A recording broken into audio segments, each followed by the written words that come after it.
Hello and welcome to the Genuine Learning Blog. My name is Alex Romero from Galasso Learning Solutions. This week we'll be looking at the Federal Audit Clearinghouse's updates. So what does this all entail? Well, what this is the Federal Audit Clearinghouse that is administered by the General Service Administration, GSA, have put out this proposal about the information that they collect and if there should be any changes to that. So this was released on August 28th of 2025, and it was specifically the Technology Transformation Service Division that's under the GSA that released this. So a little bit of background about it is that the FCA, the Federal Audit Clearinghouse, is the ones that collect and makes public all the information about the single audits. So this is looking at, do we need to have changes to improve the clarity and to be able to have the data usable for people that are looking at it and really reporting those findings that they do have in some of these single audits. So why is the GSA looking at making some of these changes and updates? Well, we have two sides here. We have the regulatory rationale and we also have the practical rationale. So on the regulatory side, which is this bucket over here, is that we're looking at wanting to comply with that Paperwork Reduction Act and better alignment with having uniform guidance. Now over on the practical side, as we said, we're looking for something that's going to be more transparent, is going to have some more reliable information, and something that's easily usable by individuals that are out there looking at these different reports. So what are those key revisions that we are looking at? Well, one of them is an optional resubmission pathway. The next item that's really important is the structured fields for audit findings.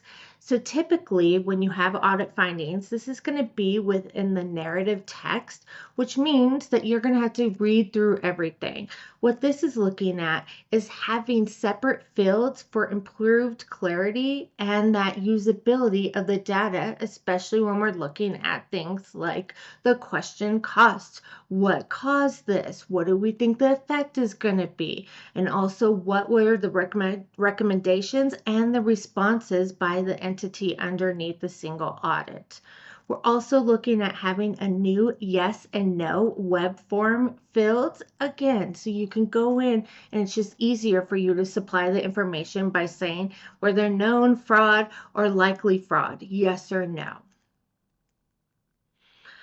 Now, I put in this slide deck about the annual reporting burden, and the reason I added this is because this is part of the request for comments. They want to know if they did this accurately, if this really is the hours that's being done by these different entities to supply this information.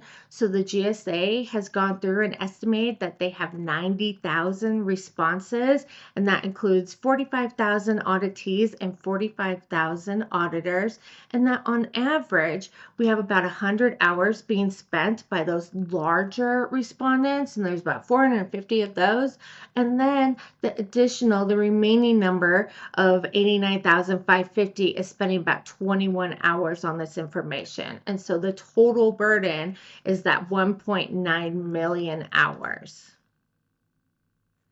So the request for comments on this is really centered around, is this necessary? Do we need to have these updates? Is it going to be beneficial? Is this estimation of the burden accurate? Are we going to be able to see that this is going to improve the research, or is going to improve what is being reported, and also having it clear and the information consistent from everybody? And do we have the ability to kind of minimize the burden of those auditors and auditees that are reporting this information if we make these different changes in here? So we have a couple more weeks to go ahead and add comments about this. The comments are going to be due on October 27th, 2025. So if you have anything you would like to add about this to the GSA, just want to make sure you get it done by that date. So that's going to do it for this edition of the Genuine Learning Blog. Always remember that you can go to our website, GalassoLearningSolutions.com, to see all the different course offerings we have for your CPE needs. Have a wonderful week, and we will see you next time.